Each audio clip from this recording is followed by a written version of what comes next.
ఇవాళ తెల్లవారుజామునే ఆత్మహత్య చేసుకునే వార్త విన్న తర్వాత ఇక్కడ నేను రావడం జరిగింది. పొద్దున చాలామంది స్థానికులతో నేను మాట్లాడాను, కార్యకర్తలతో మాట్లాడాను.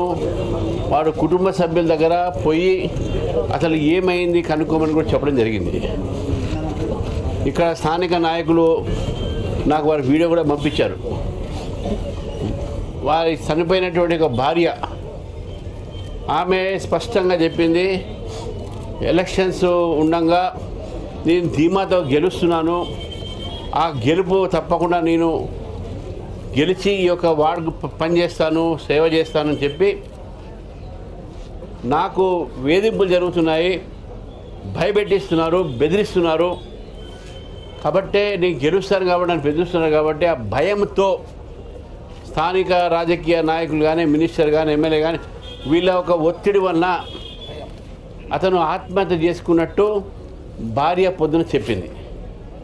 మరి భార్య పొద్దున చెప్పినటువంటి ఒక వార్త ఈరోజు అన్ని టీవీ ఛానళ్ళు కూడా వచ్చినాయి.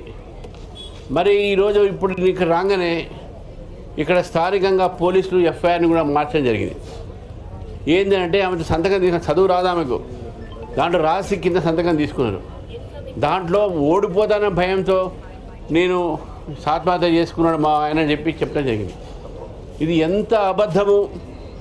ఎంత సీఎం జిల్లా అయినా, ఎంత మంత్రి జిల్లా అయినా ఇటువంటి ఒక తప్పుడు పని చేయడానికి ప్రభుత్వానికి, నాయకులు సిగ్గు ఉండాలి.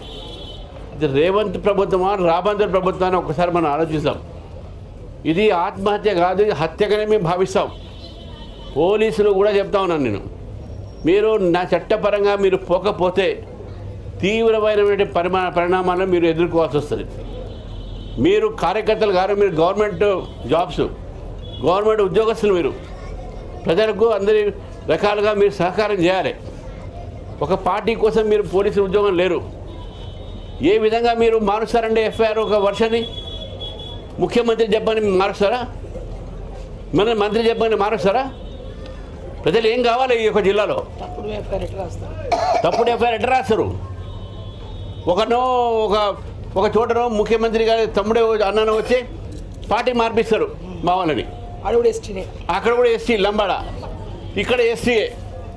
అంటే ఎస్టీల మీద మీ వ్యతిరేకత ఉందా తెలుసు, ద్రౌపది ముర్ము మీద మీరు ఏమేమి మాట్లాడుతున్నారు. కానీ ఈ రకంగా ప్రాణాలు తీసేటటువంటి ఒక వ్యతిరేకత ఎస్టీల మీద ఉందంటే ఏం చెప్పాలి?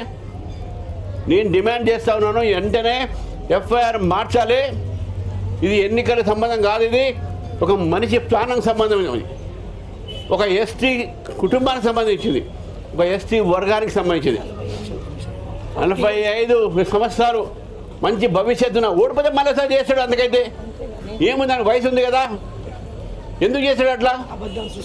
ఇన్ని అబద్ధాలు సృష్టించి ఈరోజు నమ్మరాని అబద్ధాలు, ఎవరు నమ్మరిది. భార్య పొద్దునే చెప్పింది మాకు, ఈయన చనిపోయింది కేవలం మన బెదిరింపులకు అని చెప్పి.